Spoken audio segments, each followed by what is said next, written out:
Friends, welcome to secret of சமையல். இன்னைக்கு நம்ம பார்க்க போகிறது ரொம்ப இன்ட்ரெஸ்டிங்கான ஒரு ரெசிபி. இது வந்துட்டு ரோஜாப்பூ குல்கந்து. இந்த ரோஜாப்பூ குல்கந்து வந்துட்டு நம்ம ஈஸியாக வீட்லேயே செய்யலாம். உங்ககிட்ட ரோஜா இதழ்கள் இருந்துச்சுன்னா இது ரொம்ப ஈஸியாக நீங்கள் வீட்லேயே செஞ்சிடலாம். இது வந்து ரொம்ப டேஸ்டி மட்டும் இல்லை, ரொம்ப ஹெல்த்தியும் கூட. இது குழந்தைங்களுக்கு வந்து ரெகுலராக கொடுத்தீங்கன்னா அவங்களோட கலர் வந்து இன்க்ரீஸ் ஆகும். உங்களுக்கு நம்மளும் ரெகுலராக சாப்பிடலாம். உங்களுக்கு வந்து கொஞ்ச நாள் தொடர்ந்து சாப்பிட்டீங்கனாலே உங்கள் சீக்ஸ்லேயே எல்லாம் ஒரு நல்ல ஒரு க்ளோ கிடைக்கும். இது வந்து சூட்டுக்கு கூட ரொம்பவே நல்லது. ரொம்ப சூடு சம்மந்தப்பட்ட வியாதி இருந்தது தான் அது டெய்லி ஒரு டீஸ்பூன் அளவுக்கு நீங்கள் எடுத்துக்கலாம். இது அதையெல்லாம் கண்ட்ரோல் பண்ணும். ஆனால் நல்ல கோல்ட் சீசனில், ரெய்னி சீசனில் இதை கொஞ்சம் அவாய்ட் பண்ணிக்கோங்க. எனக்கு ரொம்பவே குளிர்ச்சி, அதனால அந்த டைமில் மட்டும் இது சாப்பிட வேணாம். சரி வாங்க, இந்த குல்கந்தை எப்படி செய்யலாம் அப்படின்னு பார்க்கலாம். இங்கே பாருங்க, இந்த மாதிரி ரோஸ் எடுத்துக்கோங்க. இது வந்து ஒரு 150 கிராம் அளவு இருக்கும் ரோஜாப்பூ. இது வந்து பன்னீர் ரோஸ்லயே வந்துட்டு டார்க்கர் ஷேட்ல வரும்ல, அந்த ரோஜா பூ இது. இது எங்க வீட்டு செடியிலேயே பூத்த பூ. இது நான் கலெக்ட் பண்ணி வச்சிருக்கேன். இதை நல்லா சுத்தம் பண்ணி வச்சிருக்கேன். வெறும் இதழ் மட்டுமே இருக்கு, இதுல ரோஜா இதழ்கள் மட்டுமே இருக்குது. வேற எந்த காம்பு அதெல்லாம் இல்லாம நல்லா சுத்தம் பண்ணி எடுத்துக்கோங்க. நல்லா கிளீன் பண்ணி வச்சுக்கோங்க. இந்த மாதிரி நீங்க வந்து இன்னும் பிங்க் ஷேட்ல கிடைக்கும்ல, அந்த பன்னீர் ரோஸ் கிடைச்சாலும் யூஸ் பண்ணலாம். அது இன்னுமே நல்லா இருக்கும். இதுக்கு வந்து 150 கிராம் பூ எடுத்துருக்கீங்கன்னா 150 கிராம் சுகர் வேணும். கொஞ்சமா ஹனி வேணும் உங்களுக்கு. இப்போ இந்த மாதிரி ஒரு கிளாஸ் பவுல் எடுத்துக்கோங்க, கிளாஸ் ஜாடி எடுத்துக்கோங்க. இப்போ இதுல இந்த ரோஸ் போட்டுடலாம். ஃபர்ஸ்ட் கொஞ்சமா இது வந்து லேயரா போடணும். நம்ம ஃபர்ஸ்ட் ஒரு லேயர் ரோஸ் போட்டுருங்க. அதுக்கு மேல கொஞ்சமா சுகர் போடுங்க.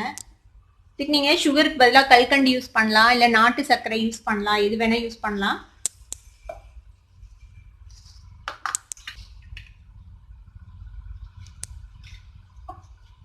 இது வந்து குல்கந்தா ரெடி ஆகிறதுக்கு ஒரு 15 நாள் ஆகும். இது டெய்லி வெயில வச்சு எடுக்கணும் நீங்க, அப்பதான் இது ரெடி ஆகும்.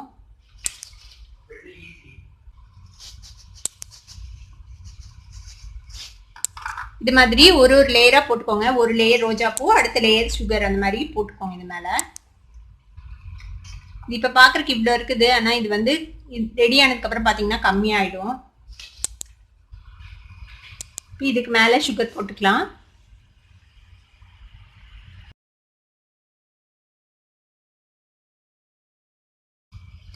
இதுக்கு மேல நம்ம ஹனி விட்டுக்கலாம். இந்த ஹனி தான் வந்து இதுக்கு ஒரு ப்ரிசர்வேட்டிவா ஹெல்ப் பண்ணும், உங்களுக்கு கெட்டு போகாம இருக்கிறதுக்கு. ஹனி விடலைன்னா இது வந்து ஃபங்கஸ் ஃபார்ம் ஆயிடும் இந்த ரோஸ் மேல.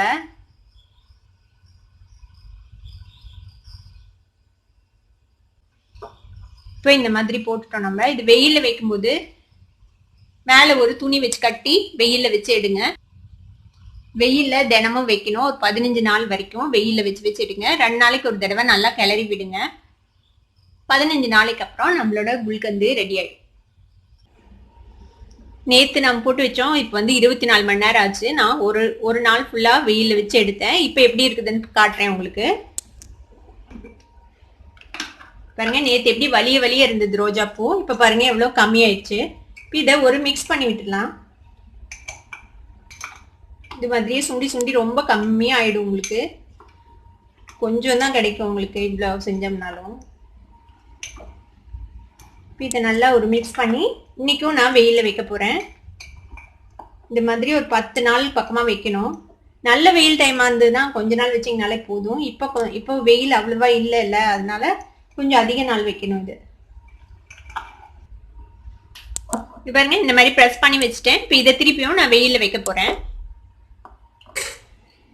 இந்த குல்கந்து வந்துட்டு நம்ம வெயில வச்சு கிட்டத்தட்ட 7 நாள் நான் வச்சிருந்தேன். இன்னும் வைக்கணும். இன்னும் ஒரு 5-6 நாளாவது வைக்கணும் வெயில்ல. அப்பதான் உங்களுக்கு ரெடி ஆகும். இங்க பாருங்க, நம்ம எவ்வளவு ரெடி பண்ணோம். ஃபுல்லா நிறைய இருந்தது ரோஸ். இப்ப வந்து கால்வாசி அளவு கூட இல்லை, அவ்வளவு குறைஞ்சு போச்சு பாருங்க. பாருங்க, நல்ல ஜாம் மாதிரி ஆயிடுச்சு பாருங்க, ரோஜா பூ ஜாம் மாதிரி. இதை வந்து நம்ம பிரெட்ல வந்து ஜாம் மாதிரி தடவி கொடுக்கலாம் குழந்தைங்களுக்கு. மில்க் ஷேக் மாதிரி கூட யூஸ் பண்ணலாம். இதுல இருந்து ஒரு டேபிள் ஸ்பூன் அளவுக்கு குல்கந்து போட்டு பால்ல நல்லா மிக்சியில ஒரு அடி அடிச்சு கொடுத்தீங்கன்னா சூப்பரான குல்கந்து மில்க் ஷேக் ரெடி ஆயிடும்.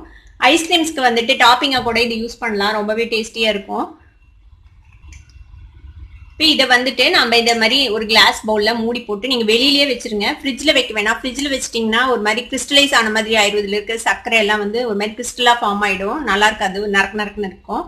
அதனால வெளியிலேயே நீங்க ஸ்டோர் பண்ணலாம். இது 6 மாசத்துல இருந்து 1 வருஷம் வரைக்கும் ஒண்ணுமே ஆகாது. ஏன்னா நம்ம இதுல தேன் விட்டுருக்கோம். தேன் வந்து ஒரு ப்ரிசர்வேட்டிவா இதுக்கு யூஸ் பண்ணும். இந்த ரோஜாப்பூ குல்கந்தை நீங்களும் உங்க வீட்ல ட்ரை பண்ணி பாருங்க. ட்ரை பண்ணி பார்த்துட்டு எப்படி இருந்தது அப்படின்னு எனக்கு கமெண்ட்ஸ்ல ஃபீட்பேக் கொடுங்க. இந்த வீடியோ உங்களுக்கு பிடிச்சிருந்ததுன்னா சப்ஸ்கிரைப் பண்ணுங்க, பக்கத்துல இருக்கிற பெல் ஐக்கானை கிளிக் பண்ணுங்க. அப்பதான் என்னோட நோட்டிபிகேஷன்ஸ் உடனே உங்களுக்கு வந்து சேரும். லைக் பண்ணுங்க, ஷேர் பண்ணுங்க. தேங்க்யூ ஃபார் வாட்சிங் this video viewers. Bye bye.